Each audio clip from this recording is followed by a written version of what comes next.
This year's multi-unit franchising conference was probably one of the best I've been to, and I've been to several.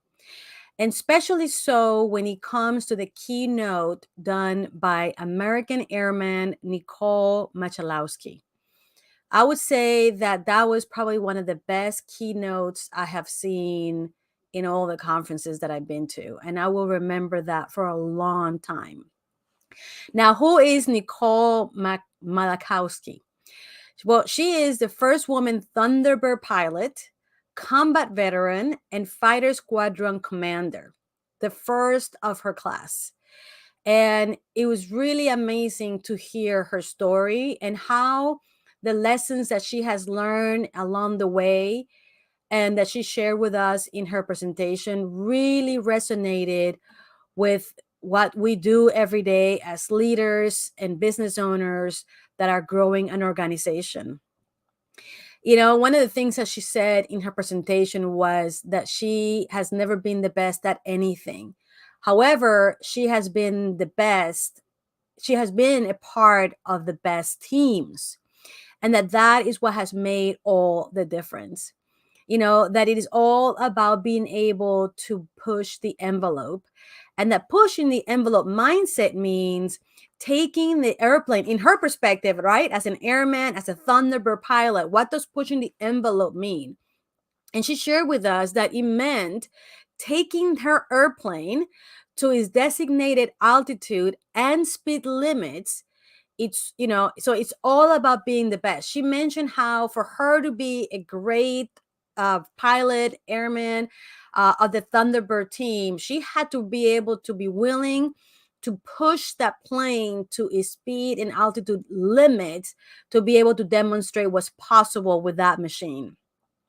And that means that you had to bring your best into that team to be able to make it happen, for everybody. She needed to be her best for the team of the Thunderbird group and team to be the best. Now, I don't really know what it takes to be, a Thunderbird pilot. I will never know.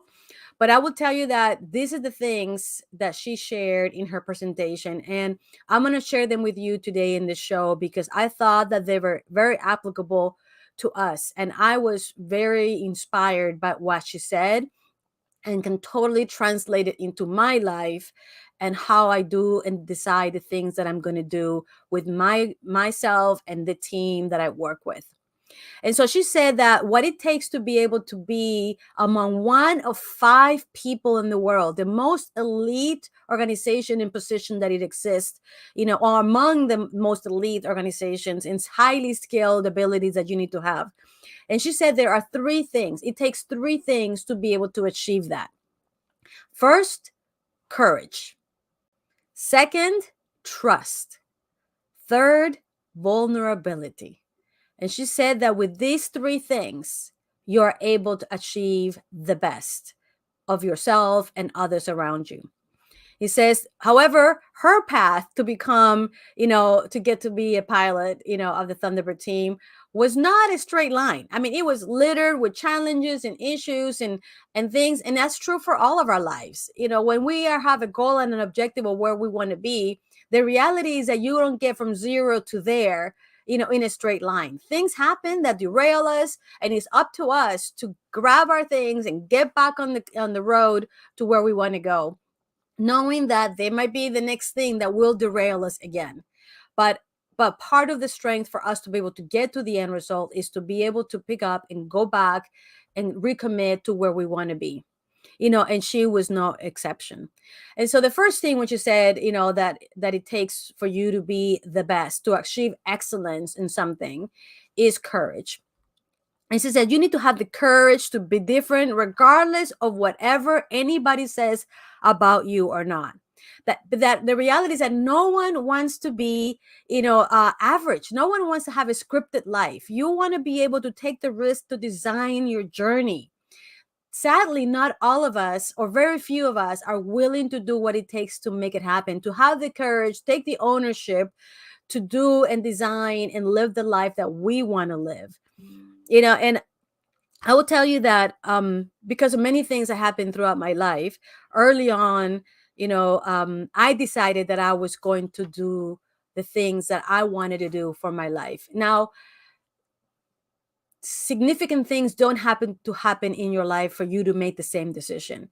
And but it is important that you raise your hand, that you say, how about me? Because the reality is that if you don't raise your hand, if you don't stick yourself out there and have the courage to say, you know I want to do that, I want to the next job, I want to be able to do that business, if you don't have the courage, if you don't bring in that courage to make that happen, you know nobody's going to do it for you. And the reality is that if you don't ask, the answer will always be no. And so here is the reason why courage is, the first thing that you need to have to be able to achieve excellence at anything in your life. And being able to risk yourself out there, that yes, you might have challenges, yes, you may fall down, yes, you may fail, but you can pick yourself up and get there and accomplish things. But first, you have to have the courage to even ask and try. Second, trust. You need to truly get to know the team, and you need to be part of the team. Because remember, she said, that she has never really accomplished anything on her own. She has never been the best at anything, but she has been the part of the best team. And the reality is that no one of us can do anything on our own with great excellence. If we really truly want to achieve excellence in anything, we need to have a team behind us, on our sides, in front of us, to help us achieve that. Even if you are playing as a single man sport, example, a golf player. A golf player cannot be the best at being a golf player if they don't have a trainer, a supporter, a therapist, a psychologist. I mean, somebody that builds equipment. Like literally, they have to have a team around them to be able to accomplish, to be the best. Someone on their own cannot. And if someone on their own cannot be truly the best, that means that you have to be part of a team. And if you have to be part of the team, you need to truly be part of the team. And that requires a lot of trust. Nothing of significance is ever accomplished alone.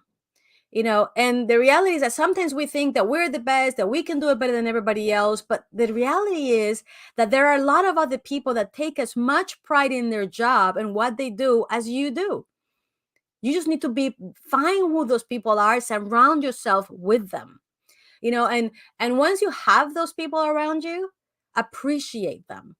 Like, think about it. When was the last time that you thank a fellow team member, somebody that works with you, for you, that does a great job? And because they do a great job, it allows you to be able to do a great job. When was the last time you appreciated them? When was the last time you thanked them for what they do? And when was the last time you actually empowered them to keep doing a great job that they're doing? That is what it takes for them to be able to be truly part of your team. So imagine, from her perspective as a Thunderbird pilot, right? She put it really clearly. She said, what kind of trust do you think is needed to have you fly next to 5 other pilots and their machine 3 feet away at 500 miles per hour upside down? Who in your life, who in your business would you trust that much? I mean, that's incredible. And so the amount of work that they had to put together as a team to get to know each other, understand each other's abilities and skills and strengths and weaknesses, to build each other up so that they could actually trust each other enough to do that. 3 feet away, 500 miles an hour, upside down. That's crazy. And so that level of trust, I'm sure it gets accomplished, but not very many. But if you can get even close to that, what can you do as a team? Anything, anything, if you have that level of trust with people. But you have to build each other up skills, build each other's abilities to be able to get that. To build trust, you have to be trustworthy. Meaning that for you to build that trust, you and every person on the team needs to be trustworthy, meaning that each of them have to do their job to the best of their abilities. He said that, you had to have a wingman contract, a charter, some, the rules that everybody lives by, that everybody knows and follows and aligns to each other, so that you can accomplish great things, empower each other, and go in the same direction as everybody. That charter that unites you in the same mission, the wingman contract, she said. It's amazing. And the reality is that as businesses, if we build a charter, a mission and vision and values that unite us in the direction in which we're going, and as we have that charter, each and every one of us lives that charter, believes in that charter, acts on that charter, then we are able to build the trust that is required so that we can actually do our things. You build trust by being trustworthy. And everybody in the team needs to be trustworthy to build that trust. I mean, that's amazing. So when in doubt, when it comes to your actions, you always have to follow the wingman contract, meaning the charter. When in doubt, you need to follow that charter, because that builds a culture that has everybody doing the right thing in alignment. And that's number 2, trust. And that brings us to number 3, which when she mentioned number 3, I really was like surprised at what it takes. One of the things that takes for you to be the best, for you to push the envelope for excellence, is vulnerability. You have to be vulnerable. You need to be able to expose yourself, to actually share your weaknesses and be able to be accepted by the team around you and help you get stronger. It means to embrace a culture in which a team member can have the ability to open up and share when they did something wrong, and further beyond, to be able to not only acknowledge that they did something wrong, but to ask for help. Imagine that, to be able to ask for help, and that asking is received by people that want to help you. I mean, that's just, that vulnerability. If you are able to have a space and build a space with people that gives you the ability to say when you need help, and you are asking for it, and people are going to help you, and they're going to help you, that opens a possibility for anything, because then you are able to build each other up and progress and improve. I mean, it's amazing. So vulnerability, being able to build that space is what's going to give you the base for people to be able to build the trust that you need to be able to go to the next step. She mentioned a phrase called steel sharpens steel. And what that means is, or this phrase embodies a simple premise, that we grow stronger when we surround ourselves with others who are strong. And others who are strong that are going to help us become even stronger. So steel sharpens steel is one of the premises for which she built the team around her, because this particular premise, what it does is gives you the ability to not only be vulnerable and be able to share the things that you need to, so that you can improve in the things that need improvement, number 1. Because if you have that and you do improve and you do your part and you become trustworthy, now there is trust. And when there is trust gives you the courage to try anything, to achieve anything, to go for anything. And that's what's so important about being able to surround yourself with great people. So remember that with vulnerability, you're able to build trust. And when you have trust, you gain the courage to do anything in your life. Steel sharpens steel. So as you can see, I was amazed and impressed and inspired by her words, and and her message. And the way that I want you to think about it, in your team, do you have in your team, wingmen? Who are the wingmen in your team? And the reality is that it's not just one, it's not just two, but it's everybody that surrounds you in your organization.